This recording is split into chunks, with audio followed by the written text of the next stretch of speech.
Estate for Science, Innovation and Technology, Greg Smith. Number one, sir. Mr. Speaker, the Government and industry are working together to accelerate the shared rural network and deliver substantial improvements to outdoor 4G mobile coverage across the UK. In the last 2 months, the Government has activated 13 publicly funded masts across the UK, and there are now 27 government-funded extended area service mast upgrades delivering 4G. Greg Smith. Thank you, Mr. Speaker. I'm grateful to the Minister for that answer. But in my constituency, that's only 40, 50, 60 miles away from this House, there are villages like Cuddington that are still mobile, complete not spots. So can the Minister explain to the House how quickly the Government intend to move on activating the shared rural network to ensure that no rural community is left without a reliable mobile signal? Well, I know about Cuddington because he told me yesterday about Cuddington, and Cuddington in many ways is typical. In fact, it's so typical of many of the villages of England that it has featured in Midsummer Murders, which is, of course, fictional, a bit like the previous government's financial affairs.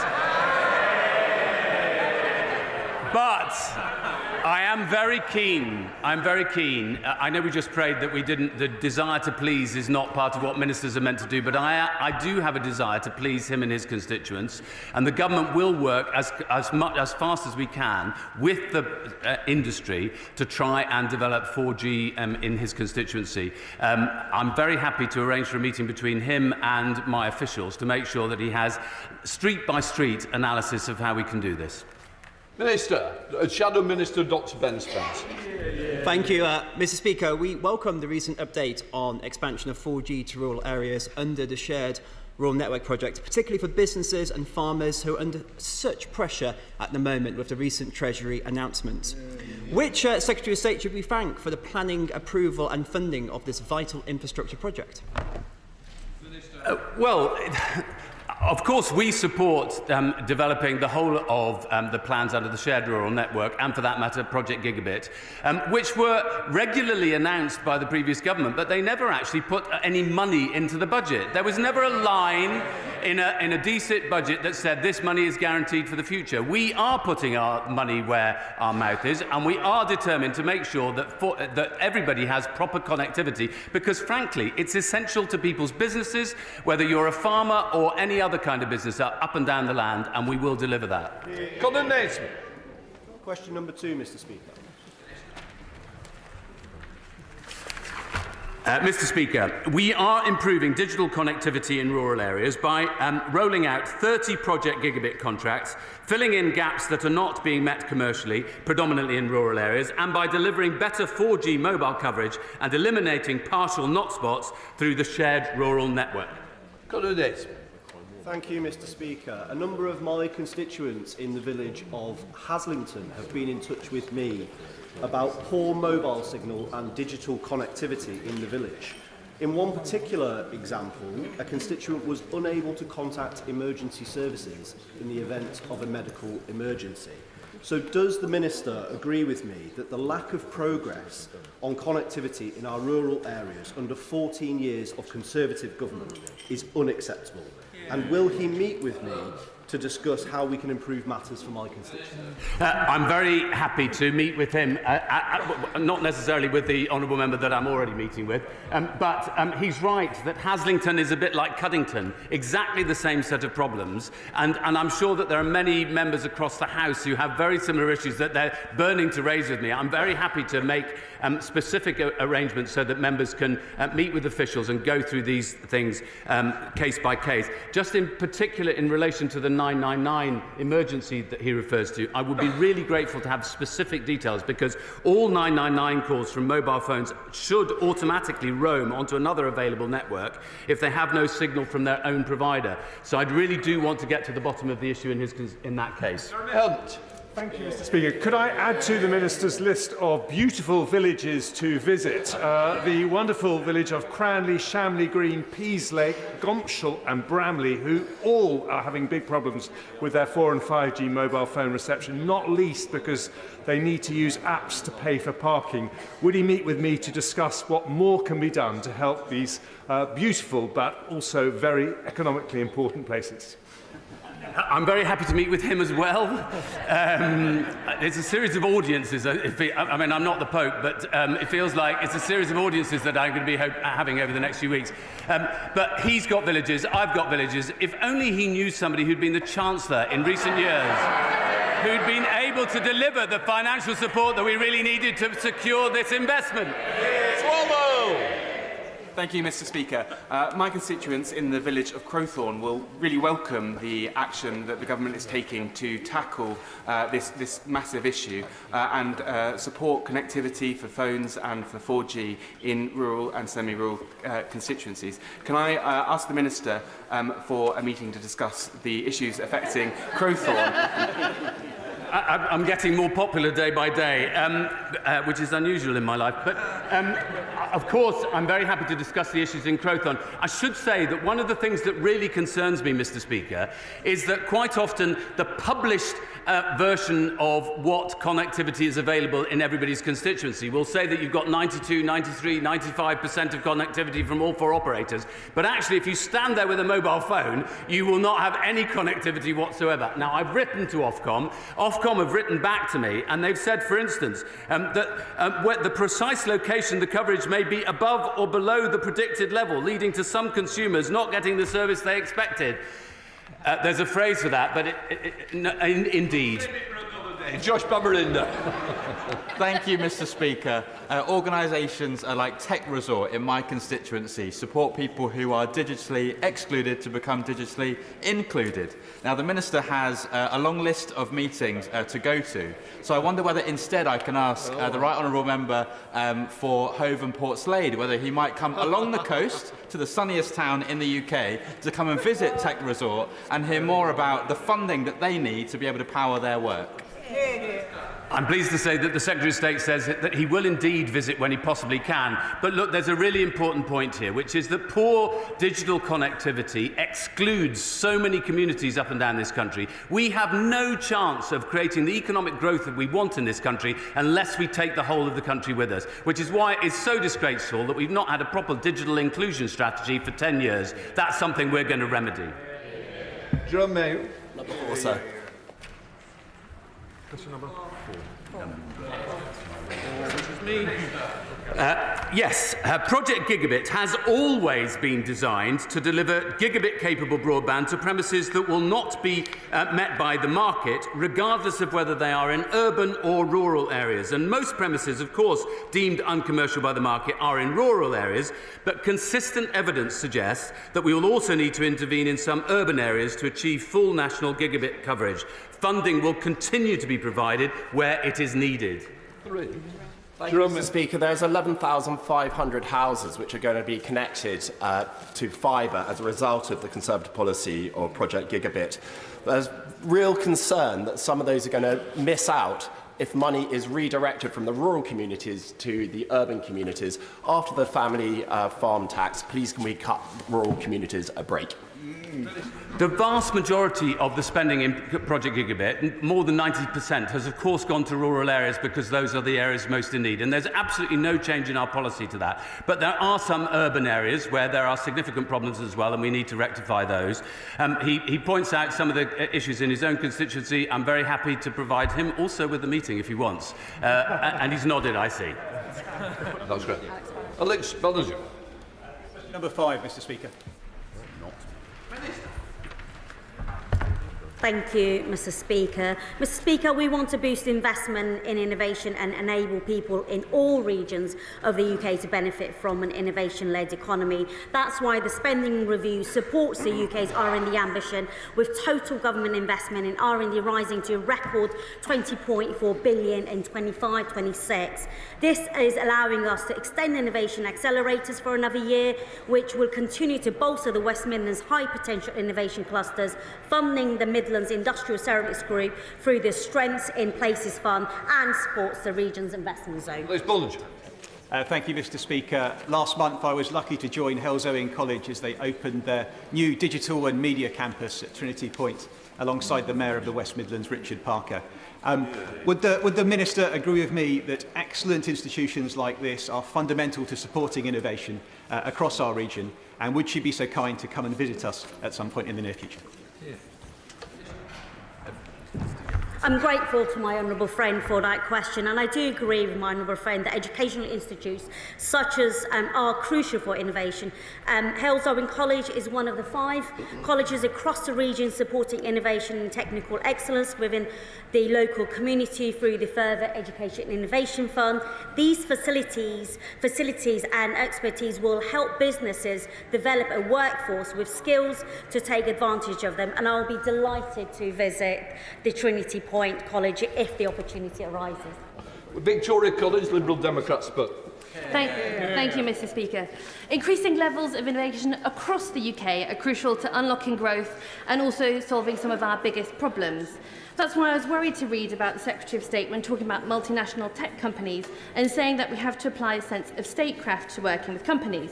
Would the Secretary of State agree with me that what we should be doing is working with companies, focusing on increasing healthy competition and supporting innovative UK businesses so they're not left with the choice of being bought up or leaving the UK? Thank you, Mr. Speaker. As I said, increasing productivity right across the UK is fundamental to our mission to kick-start an economic growth, and through our industrial strategy and development of local growth plans, we will build on local strengths to ensure that public and private R&D investment right across the UK helps local places to reach their potential, and we are strengthening the relationships with businesses to deliver for British people. Tony Ball. Question number 6, please, Mr. Speaker. Thank you, Mr. Speaker. The UK is a founding member of the International Network of AI Safety Institutes. The network convenes for the first time today in San Francisco. Tony Ball. The UK is a global leader in AI development, which brings many opportunities, but we know that the risks associated with AI can only be managed by global cooperation. What steps is the department taking to ensure the UK works with other main leaders in AI development, the USA and also China, to ensure that the most advanced frontier AI models are safe for global consumers? My honourable friend is completely right to say that safety has to be there from the outset. We want our country to safely explore all the opportunities that AI offers, but it can only do so if people are reassured that safety is there from the outset. The UK Safety Institute is at the forefront. We were the first safety institute, and we are at the forefront of delivering international safety as well as domestic safety, currently working on an international review of the science of AI safety, which draws on the expertise of 30 countries. Steve Darling. Thank you, Mr. Speaker. And question 13.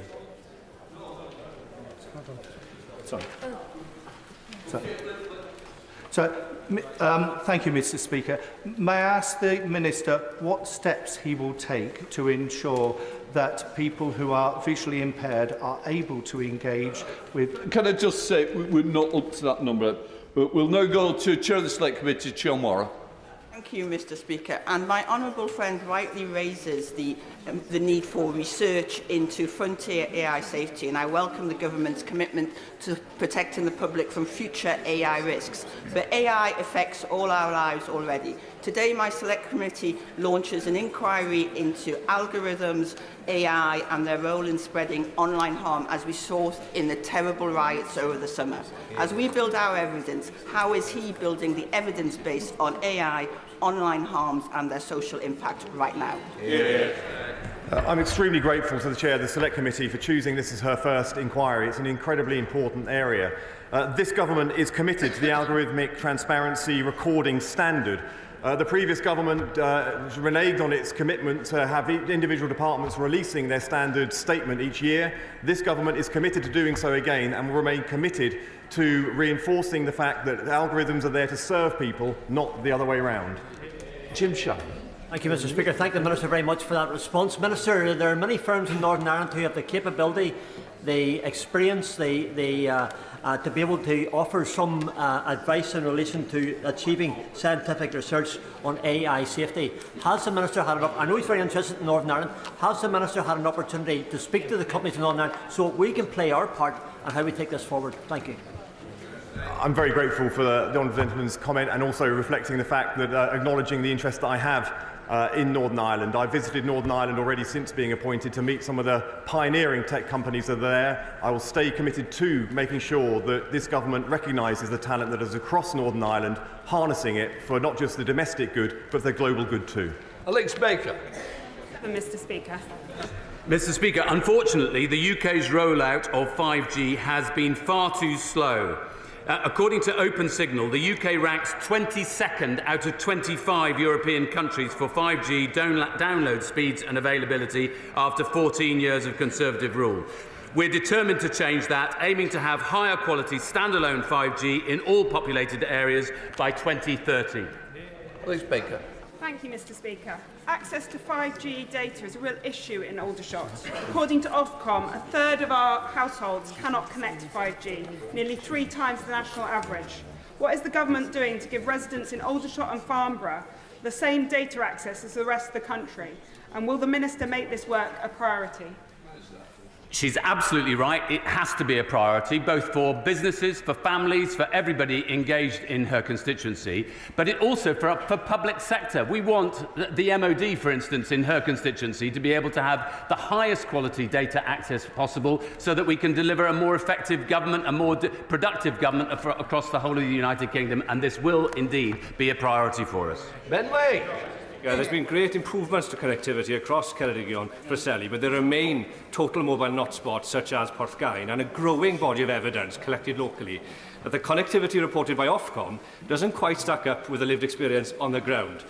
Would the Minister care to meet with me so that I can present some of this evidence collected by local authorities in Ceredigion and Preseli to see how we can address this problem? Well, he's just said what I said a few minutes ago, which is great to see that Plaid Cymru are signing up to the Labour Party's agenda these days. But what is upsetting is that he forgot to mention that we've only recently had 7 more high-quality masts extending better coverage of 4G in Wales specifically, only in the last couple of months. But of course I'm happy to meet with him, and I'm very happy to place in a copy in the library of the letter that I've had from Ofcom that makes the very precise point that we need to do much better in recognising the real experience of people's mobile connectivity rather than the theoretical, ethereal version. Davis. Thank you, Mr. Speaker. Question 8, sir. Mr. Speaker, there are over 30 Project Gigabit contracts currently in place with a total value of almost £2 billion and more in the pipeline. In the past few months, the first premises have been connected as part of Project Gigabit contracts in areas including Norfolk, West Yorkshire and South Wiltshire, and the build has now started in earnest in other parts of the country as well. Sean Davies. Speaker, I welcome the progress this government is making on the rollout of Gigabit to all corners of the country, but in Telford, the inequality remains stark, with some wards having complete Gigabit coverage, but areas like the World Heritage Site in Iron Bridge having almost none. Can the government confirm, as part of its agenda to break down the barriers of opportunity, that includes residents and businesses and World Heritage Sites that cannot get online? Well, the World Heritage aspects of Iron Bridge relate to my DCMS responsibilities, but he's absolutely right about Iron Bridge, and I very much hope that we will be able to announce something very shortly in relation to extending Gigabit coverage through a procurement via Openreach in his constituency. Graham Lambert. Thank you, Mr. Speaker. The Minister will be aware that there's a really strong link between communication technology and the rollout of smart meter technology, and in areas in the North Scotland that are suffering cold weather, particularly at the moment, that connectivity is really important for those alternative technologies to work. What discussions has he had with the Department for Energy Security and Net Zero on that issue? He's absolutely right. There are a whole series of issues about the security and safety of connectivity in areas which suffer particular weather conditions. We had a very successful summit on Monday morning to discuss the closing down of the PSTN network to make sure that everybody's going to be secure. But I can also assure him that we will work very closely with the Scottish Government to make sure that the rollout in all of these areas works for the interests of businesses, whatever the weather conditions. We come to top until Dr. Becky Cooper. Question number 1, please, Mr. Speaker. Thank you, Mr. Speaker. To protect people online, today I became the first Secretary of State to exercise the power to set out my strategic online safety proposals for Ofcom to consider.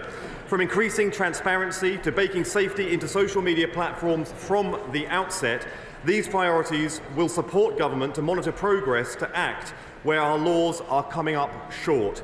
I've also launched a new research project to explore the impact of social media on young people's well-being and their mental health. Becky Cooper. Thank you, Mr. Speaker. Each year, millions of patients in England attend 2 or more different hospital trusts. Most of the trusts that commonly see the same patients do not use the same record systems. What steps is the Minister now taking with Cabinet colleagues to utilise the Centre for Data Collaboration and other available technology to improve data sharing across NHS hospital trusts? Thank you, Mr. Speaker. What a pleasure it is to speak to another Labour MP from Sussex from the dispatch box. This is a Department of Health responsibility, but on their behalf, in the the Data Use and Access Bill will include a requirement that IT providers in the NHS have to meet information standards. This will deliver the interoperability that is needed so that data can be shared across the NHS, often for the very first time. Shadow Minister Alan Mack. Thank you, Mr. Speaker. On this side of the House, we're proud that it was the last Conservative government that created the Department for Science, Innovation and Technology, and I'm glad Labour are following our agenda, and I look forward to my exchanges with the Secretary of State. Mr. Speaker, under the last Conservative government, Britain was home to more billion-dollar tech startups than France and Germany combined. But last month, an industry survey found that nearly 90% of tech founders would consider leaving Britain if Labour raised taxes on tech businesses. Yesterday, Labour U-turned on policy in Scotland. So today, will the Secretary of State commit to reversing Labour's jobs tax, which damages tech businesses across the entire country, Mr. Speaker? Can I welcome the honourable gentleman to his post? We worked together on the Fourth Industrial Revolution all-party group, which he chaired, and I look forward to having a constructive relationship going forward. He mentioned the last Labour government. I think the way they're going on, it would have been the last Labour government that we see. But to be honest, the circumstances that businesses have asked for, large and small, operating in the tech landscape, a smooth regulatory process. We have delivered regulatory reform already. Reform to planning. We've delivered the reform to the planning system. A stable financial settlement. We have delivered that with a budget forward. Please, it's topicals. And we'll see a very good example from the Shadow Secretary of State, Alan Mack. Thank you, Mr. Speaker. I thank the Secretary of State for his kind words, but he has punished Labour, and figures from his own department show that workers will be losing out by nearly £800 per worker per year as a result of Labour's budget. So will he stand up to the Chancellor and oppose any further tax rises on Britain's hard-working tech sector? The budget gave a pay rise for working people in this country and set the conditions for a stable economy, fixing the black hole that was left in our economy by mismanagement of this government. Thank you, Mr. Speaker. Last week I was at London City Airport's STEM event, which brought together 500 students from secondary schools across East London. Does the Secretary of State agree with me that if we're going to have thriving STEM industries, we need more engagement events like this? Thank you, Mr. Speaker. Outside the classroom, the Cyber First programme has engaged 250,000 young people across the UK. This is the first steps. This government will be going further. Well, Blackman. Thank you, Mr. Speaker. Recently,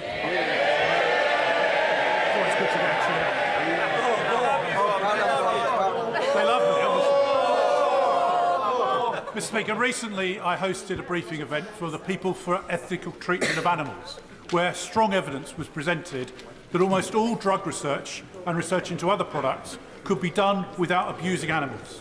So will the Secretary of State take up the opportunity to actually make sure that we no longer experiment on animals and actually use other methods to get products into service? I'm really grateful for the question from the honourable gentleman. The first job I ever had was at the Body Shop, working for Anita Roddick, and joined her campaign against animal testing for cosmetics. She would be very proud to see me at the dispatch box engaging in this conversation at the moment. A manifesto commitment for this party, the Labour Party in government, is to phase out into the long-term use of animal testing. That is something we're committed to. It's something we're taking steps towards. In Lavery. Thank you, Mr. Speaker. The peddling of fake news and disinformation on social media platforms is fueling extremism. It's also impacting heavily on the democratic processes we have in the UK. Can the Minister say what safeguards is being taken by the government to combat this really serious issue?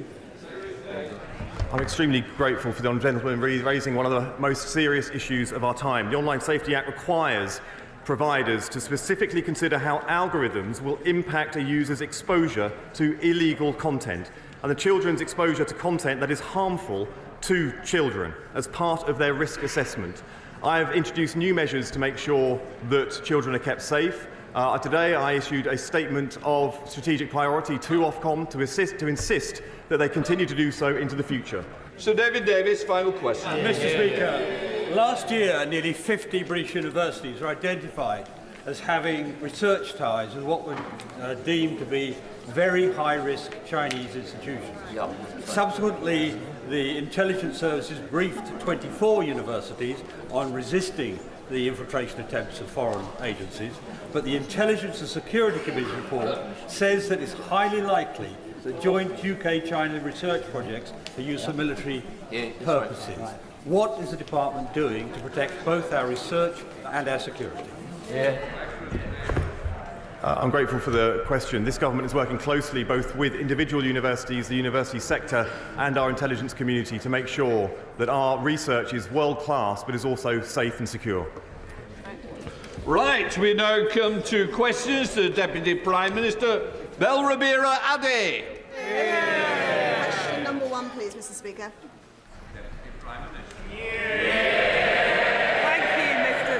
I've been asked to reply. My right honourable friend, the Prime Minister, has attended the G20 summit, strengthening the UK's ties with major economies to drive jobs and security at home. And, Mr. Speaker, this week marks 1,000 days of Putin's barbaric war in Ukraine. We will stand with Ukraine for as long as it takes. And, Mr. Speaker, this week also marks Equal Pay Day. I am extremely proud that this government has introduced the Employment Rights Bill, strengthening the rights of working women and making work pay. And, Mr. Speaker, this morning I will have meetings with ministerial colleagues and others. In addition to my duties in the House, I shall have further such meetings later today. Thank you, Mr. Speaker. I recently met with members of the British Association for Biological Anthropology and Osteoarchaeology, who highlighted a loophole in the Human Tissues Act which allows human remains to be auctioned, frequently disguised as modified items or replicas. This has included a fetal skeleton posed under a glass dome, a human thigh bone turned into a cane, a human jawbone necklace, and the varnished skull of a 6-year-old, often from indigenous communities in Africa and Asia stolen during colonial expeditions. Does the Deputy Prime Minister agree that it is an abhorrent for human remains, regardless of their origin or age, to be sold by auction houses and on social media sites like Instagram, Facebook, eBay, Etsy and Gumtree? And will the government take action to end this depraved practice? Well, I thank my honourable friend for raising this sensitive issue, and it's absolutely horrifying to hear the account of what my honourable friend mentions. And I absolutely agree that that's abhorrent. And while the Human Tissue Authority strictly regulates the public display of human remains with fines or imprisonment for breaches, it does not cover sales or purchases. However, I will ensure that a meeting is made with the appropriate minister to discuss the troubling cases that she raises. We now come to Alex Burghart, the Shadow Chancellor of the Duchy of Lancaster. Thank you very much, Mr. Speaker. Very happy to associate myself and this side of the House with the remarks the Right Honourable Lady made about Ukraine. Democracies must stand together. What is the government doing to bring down inflation? Well, Mr. Speaker, I think it's astonishing that, and first of all, can I welcome the Right Honourable Member to his place? And many people might not know, Mr. Speaker, but the Honourable Member was the Minister for Growth when, under Liz Truss, inflation was 11.1% and growth flatlines, so we're doing much better than he did. Well, the truth is that this, well, actually, thanks to the I'd like to thank the Honourable Lady for her standard charm. The truth is, this government isn't doing anything to bring down inflation. This government is stoking inflation. First, we had above-inflation pay rises for the unions. Then, we had a budget which the OBR said would increase inflation. Order. Sorry. Right, I'm going to hear the question. I suggest we all hear it together, then our constituents can understand the answer as well as the question. Alex Burghart. Very kind, Mr. Speaker. First, we had above-inflation pay rises for the unions. Then, we had a budget which the OBR said was going to push up inflation. This morning, we had city economists, real economists, Mr. Speaker, saying that next year inflation would hit 3%. Does the Right Honourable Lady agree that this government's decisions mean higher inflation for working people? Mr. Speaker, I'll ask the honourable gentleman, 11.1% or 3%? We've already talked about Ukraine, Mr. Speaker. It was Ukraine and COVID that drove up inflation. This government is doing it to the British people. High tax, high inflation, low growth, low reform. There's a word for that, Mr. Speaker. It's Starmerism. Yesterday, like many honourable members on this side of the House, I spoke to farmers from across the United Kingdom. Some of them families who farmed their land for centuries, elderly men in tears, children worried about their parents, all of them worried that their way of life is about to be destroyed. What would the Right Honourable Lady like to say to them? Well, first of all, Mr. Speaker, we are absolutely committed to our British farmers, and that's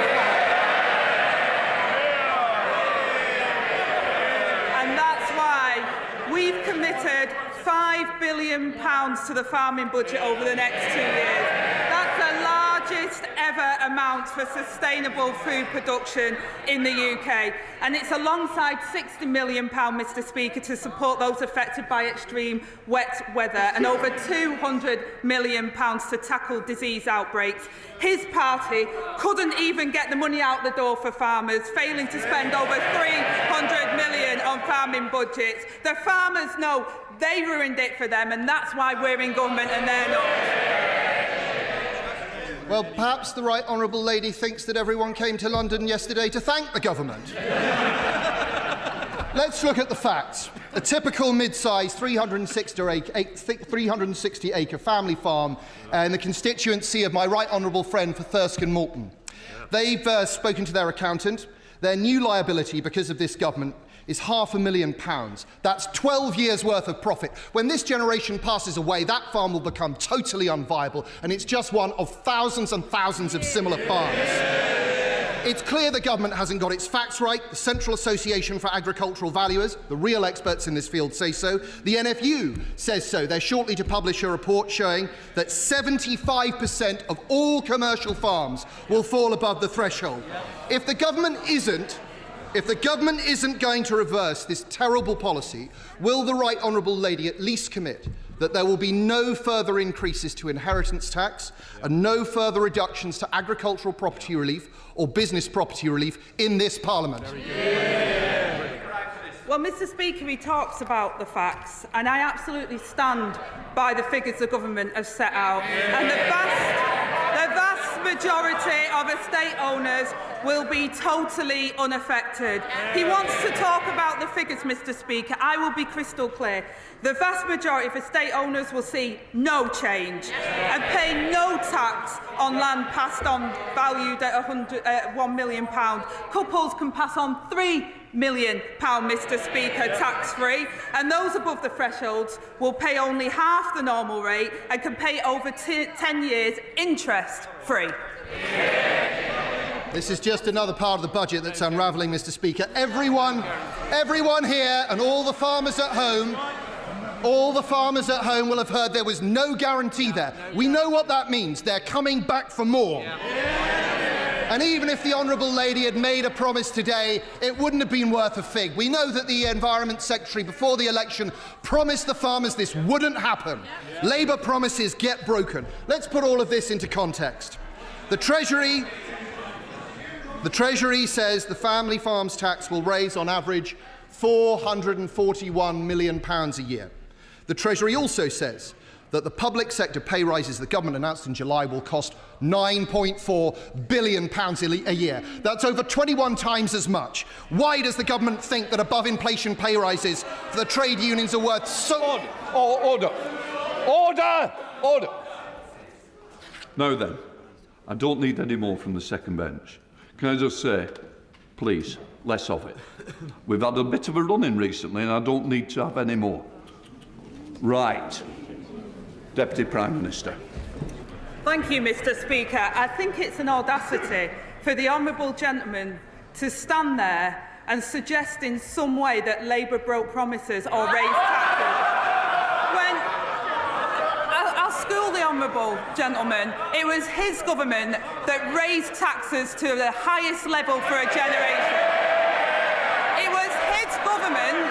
It was his government. Sorry? We'll have less as well, unless you want to go and have a cup of tea. Have we heard any more? Is that it now? Yes or no?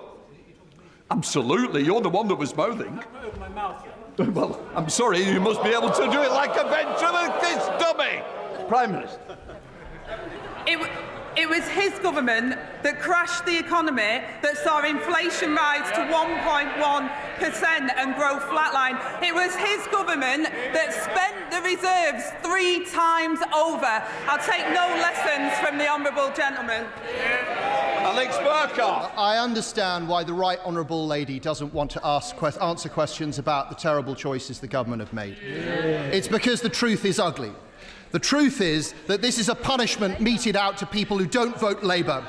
It's the same punishment meted out to parents who send their children to private schools. It's the same punishment meted out to the owners of small businesses terrified about national insurance contributions. And it's the same punishment meted out to pensioners who can't afford to pay their fuel this winter. Isn't it the truth, Mr. Speaker, that if you don't vote Labour, they don't care about you?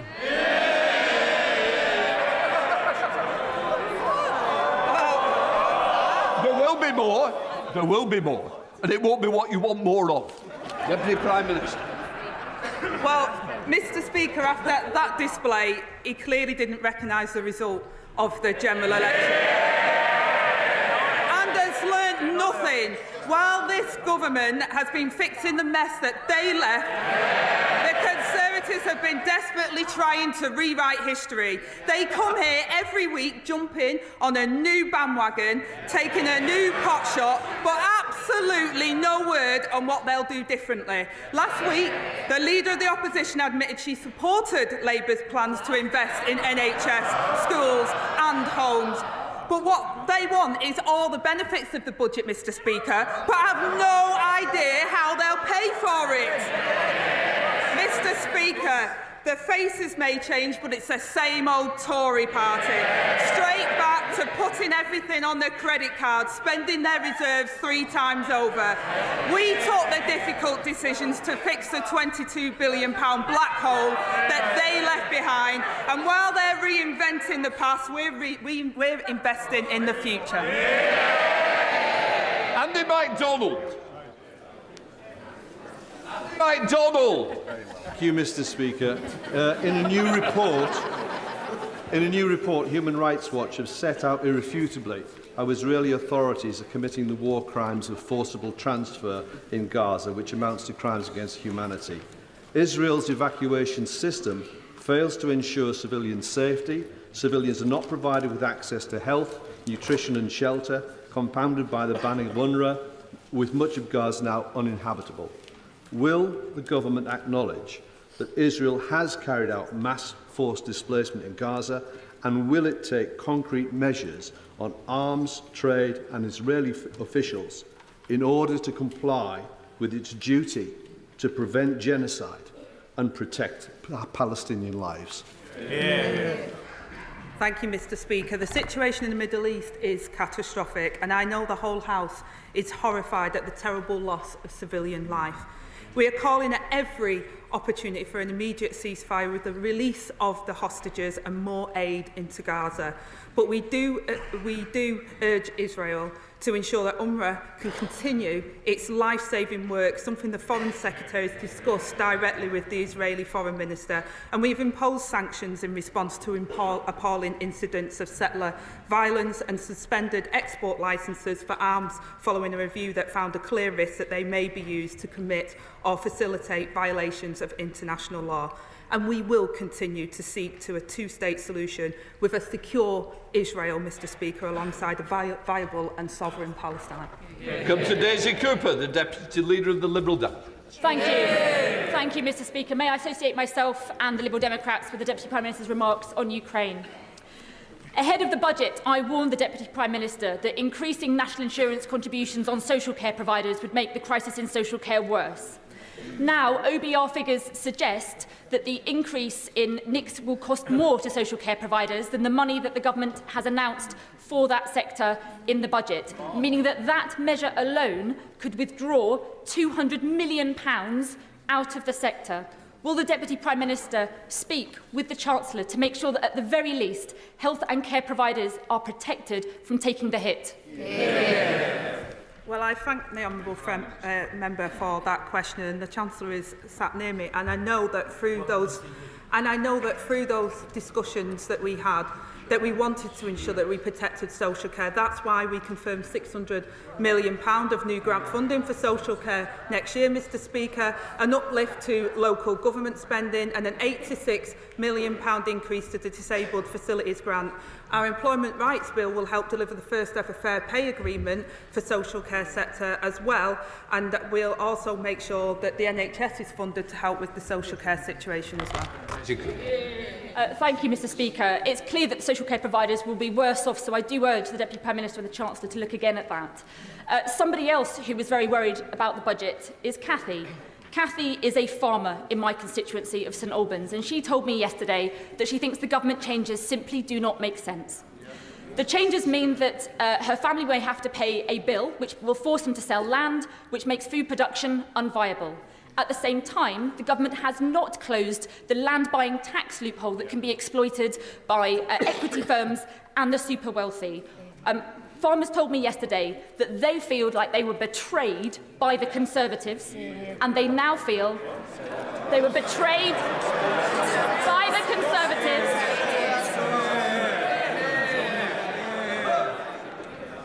Thank you, Mr Speaker. Farmers told me yesterday that they feel as though they have been betrayed by the Conservatives, but they now feel like they have also been lied to by Labour.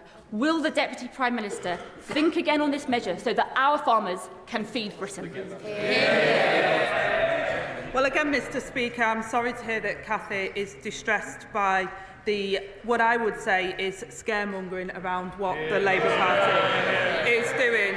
The budget delivered £5 billion for farming over the next 2 years, a record amount. The last government failed to spend £300 million on farmers, and our plan is sensible, fair and proportionate and protects the smaller estates while fixing public services that they rely on. Alex Burghart. Thank you, Mr Speaker. There are only 7 places in England, according to the House Library, where school funding per pupil is lower than my constituency of Aldershot and Farnborough. Does the Deputy Prime Minister agree with me that something has gone badly wrong when teachers are being forced to pay out of their own pocket for basic school supplies, and so many others have left the profession in droves over the past 14 years? 14 years. Will ministers work with me to tackle the root of this problem so that we can give every young person in my constituency and beyond the very best start in life?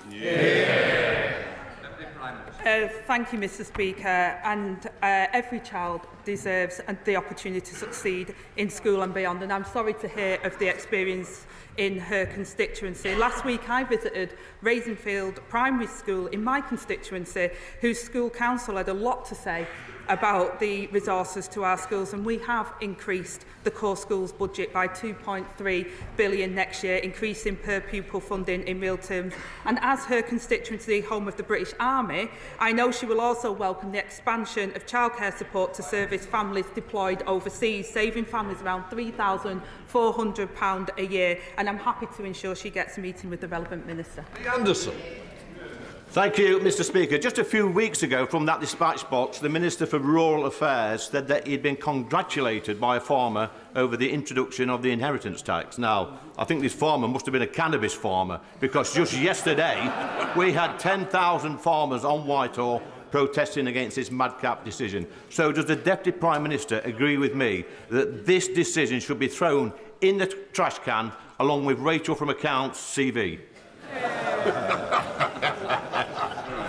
But Mr Speaker, he talks about CVs. It's good to see the honourable member doing well on his bench, once a Labour councillor, then a Tory MP, and now a Reform Chief Whip. Every time he switches party, he gets a promotion. Mr Speaker, I've already outlined what we've done to support our farmers, and we'll continue to support the farmers, and we'll continue to invest in our public services to get Britain back on track. Graham Stringer. My right honourable friend has come under intense scrutiny from the press at different times. She must have found it very difficult. A press free to scrutinise politicians is absolutely vital in a free society and a democracy. Is she as concerned as I am about the Stasi-like interview that was given to Alison Pearson, the Daily Telegraph journalist, a week last Sunday?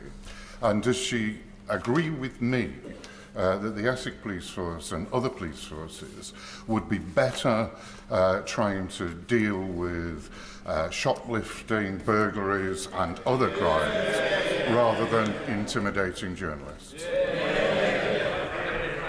I thank my honourable friend for that question.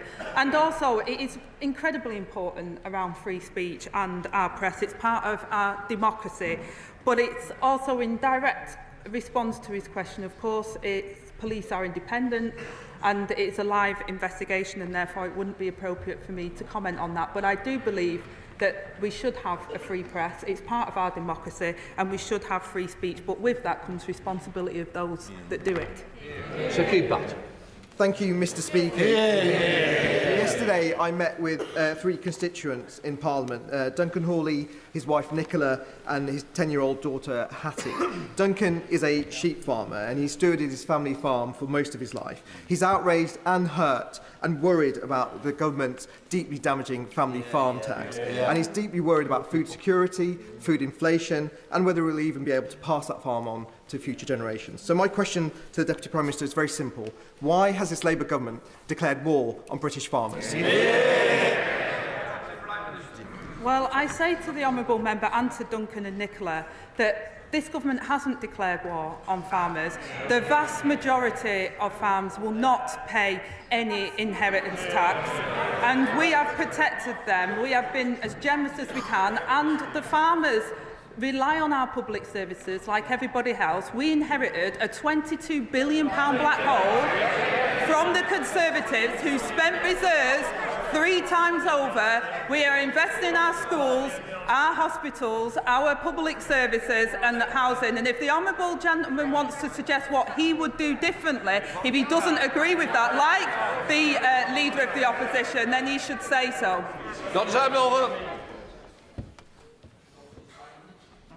Mr Speaker, the previous government failed countless women through chronic underfunding of maternity services.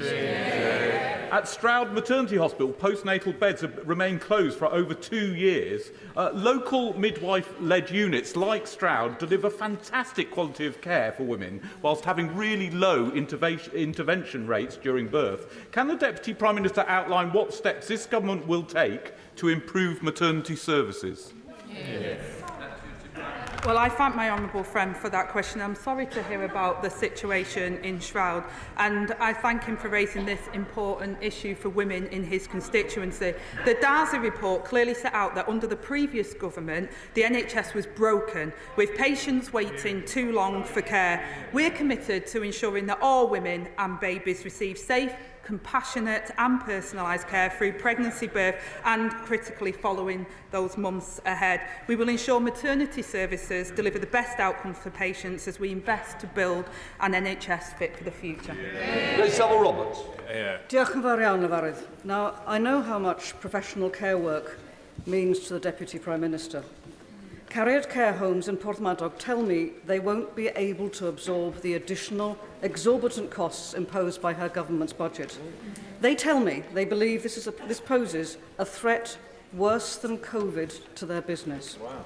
Will she personally intervene, therefore, so that her government at least makes care providers exempt from the rise in employers' national insurance contributions? Here, here.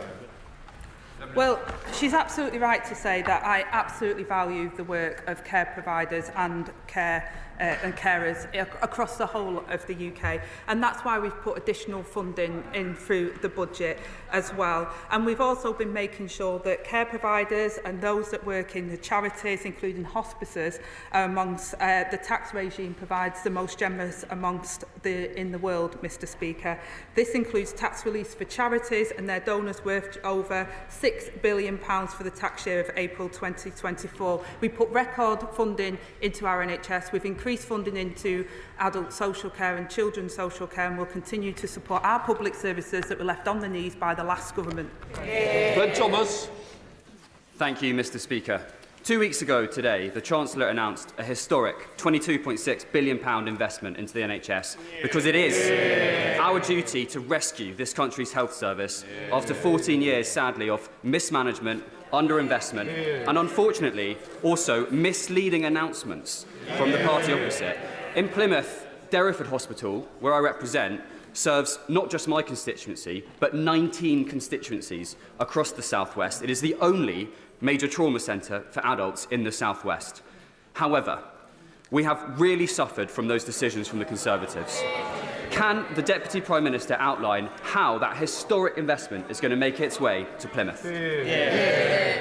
Well, I thank my honourable friend for being such a champion for Plymouth, and as he knows, we're providing £25 billion extra over the next 2 years from the Department for Health and Social Care, including the largest capital budget in real terms since 2010, and we'll make sure that every corner of the UK can see the generosity and how that will improve services for them. And I'll make sure he gets a meeting with the relevant minister to discuss in detail how Plymouth will be able to capitalise off that. Thank you, Mr. Speaker. The town of Cheshunt in my constituency of Broxbourne has no banks or building societies. We've been told we're not eligible for a banking hub. We've been told we're not eligible for a banking hub. Does the Deputy Prime Minister agree with me that every town that wants a banking hub should be eligible for one so that my residents can have access to their hard-earned cash? Well, Mr. Speaker, we've committed to 350 banking hubs through this Parliament, and I'm sure the Minister will be happy to meet with him on that point. But I'm also hopeful that he also will be thankful of the Levelling Up Fund Round 2 money that we secured, with £14.3 million going to Waltham Cross Resistance Project, regenerating the town centre for his constituents. Jonathan Hinder. Thank you, Mr. Speaker. I know better than most that under the last Tory government, neighbourhood policing was stripped away, leaving the police invisible in towns like those I represent in Pendle and Clitheroe. As a former police inspector, I'm delighted that the new Labour government has committed to rebuild neighbourhood policing. Can the Deputy Prime Minister assure my constituents that Labour's neighbourhood policing guarantee will soon ensure that every town has a dedicated neighbourhood team? Well, Mr. Speaker, I thank him for his expertise in this area and for the work that he did previous to coming to this place. Tory austerity has decimated neighbourhood policing, and we'll put thousands more neighbourhood police and PCSOs back on our streets to ensure every community has a named local officer, and we'll tackle illegal drugs, half-night crime, crack down on antisocial behaviour and go after the gangs who lure young people into violence. Dr. Andrew Burris. Thank you, Mr. Speaker. The Scottish and Welsh governments have banned the construction of new waste incinerators because of health and pollution concerns. The last government paused them and committed to banning them. Why then is this government busy approving them? Well, Mr. Speaker, planning, as the honourable gentleman knows, we always follow the strict rules in regard to that, making sure that safety and other factors are always taken into consideration, and will continue to do so. Yuan Yang. Thank you, Mr. Speaker. Thousands of families in my constituency of Earley and Woodley have moved into new build developments in Shinfield, in Loddon Park and beyond, but many have found their dreams of home ownership punctured by unfair and opaque property management charges. Can the Deputy Prime Minister reassure my constituents by setting out how the leasehold reform bill will address these concerns, and would she like to meet with me and affected constituents? Well, I welcome my honourable friend to her place. Unjustified increases in service charges are completely unacceptable, Mr Speaker. The Leasehold and Freehold Reform Act will provide homeowners with greater rights, powers and protections over their homes, and that includes greater transparency over service charges. For too long, leaseholders have been ripped off. It's this government that will sort it out. Man of the House, Sir Edward Lee. Today is Red Wednesday, in which we remember all those persecuted for their belief worldwide. A recent report by Aid to the Church in Need shows that in the countries surveyed, persecution of minorities has increased by 60%. In the light of this, will the government commit to reappointing the Prime Minister's Special Envoy for Freedom of Religion and Belief, a post that has remained vacant since July, and do that as soon as possible, hopefully by Christmas, so that we in the United Kingdom can play our part in defending religious and belief minorities worldwide? Well, I thank the honourable gentleman for his question. We are committed to champion human rights, including the right to freedom of religion or belief. I join the right honourable member in marking Red Wednesday, an important moment to show support for all those persecuted around the world for their religion or belief. And today we will light up the FCDO buildings in the UK in red in support of that, Mr Speaker. Envoy roles are under consideration, will be decided upon in due course. Lee Burrow. Thank you, Mr Speaker. Harshita Brella was killed and found in the boot of her car as it was taken from her home in Corby on the 14th of November. This tragic murder left the community shocked and scared and is being investigated by the police. Harshita was protected by a domestic violence order that lasted 28 days. It was not renewed. Would the Deputy Prime Minister agree that all must be done to reassure the community and to bring the perpetrator to justice?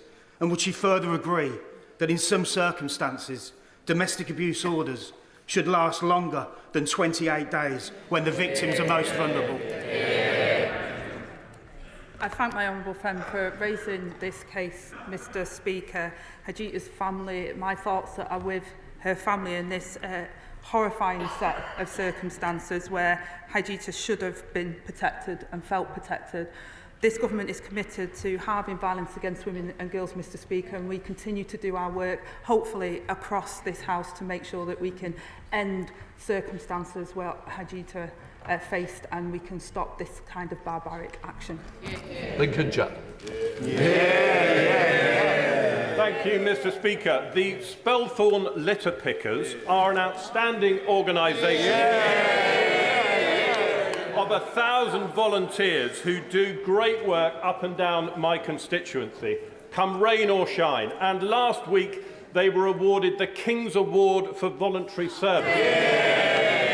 Would the Deputy Prime Minister, the Government, indeed the whole House, like to join me in congratulating the Spelthorne Litter Pickers and to thank them for all that they do?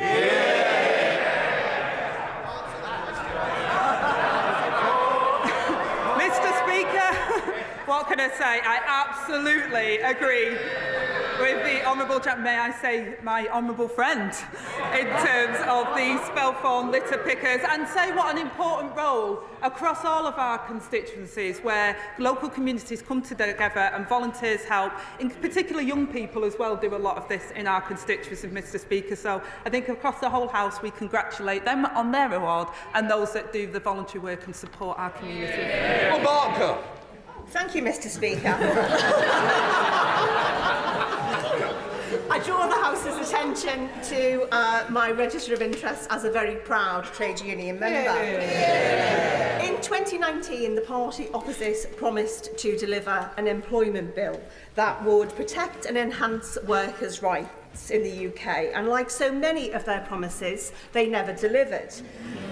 But my right honourable friend has done it. Cleaning up the mess that the party opposite left behind. So would the Deputy Prime Minister agree with me that her employment rights bill is the biggest upgrade to workers in a generation?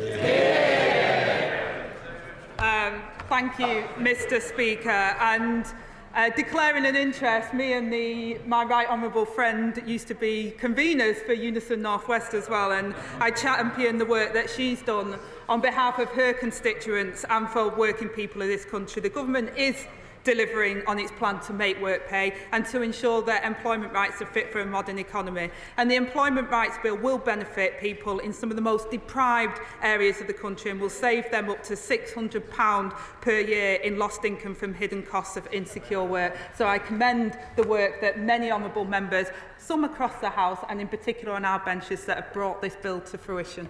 Reb Stewart. Thank you, Mr. Speaker. The whole House recognises the authenticity of the Right Honourable Lady's backstory, her pride in being a carer, and indeed in her recent elevation. By contrast, in June, the Chief Constable of Northamptonshire was sacked for misrepresenting his CV. And just last month, Tanya Nasri, the nurse, was imprisoned for 5 years for doing the same. Does the Right Honourable Lady agree with me that such serious consequences are right and just in such cases? Well, Mr. Speaker, what I would say to the honourable gentleman, I know where he's trying to go with this. But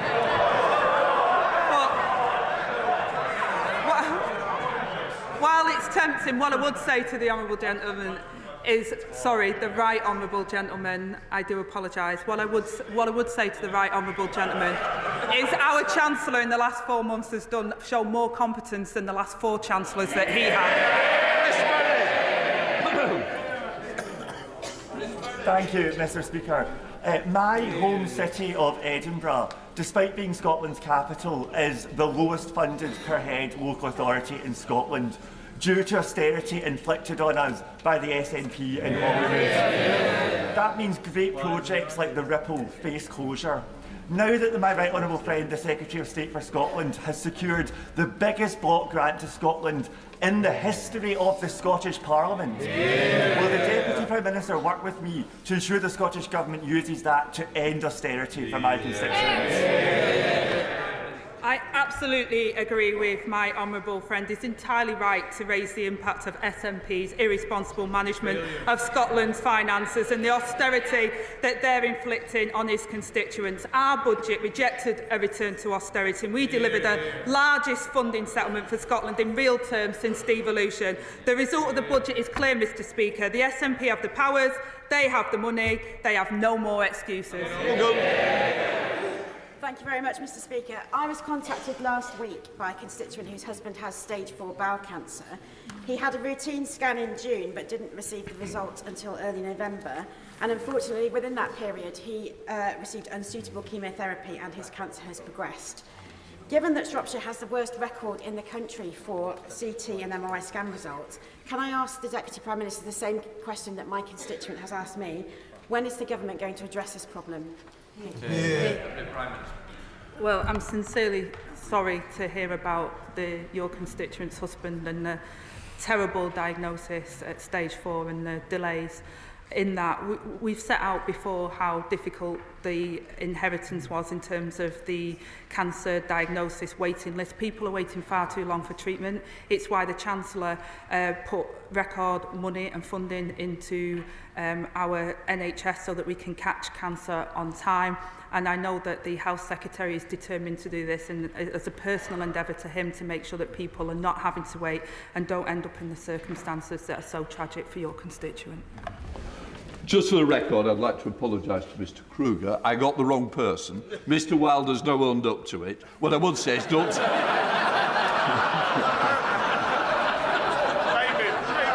What I would say to the honourable member is, don't sit next to him again. Right, that completes Prime Minister's question.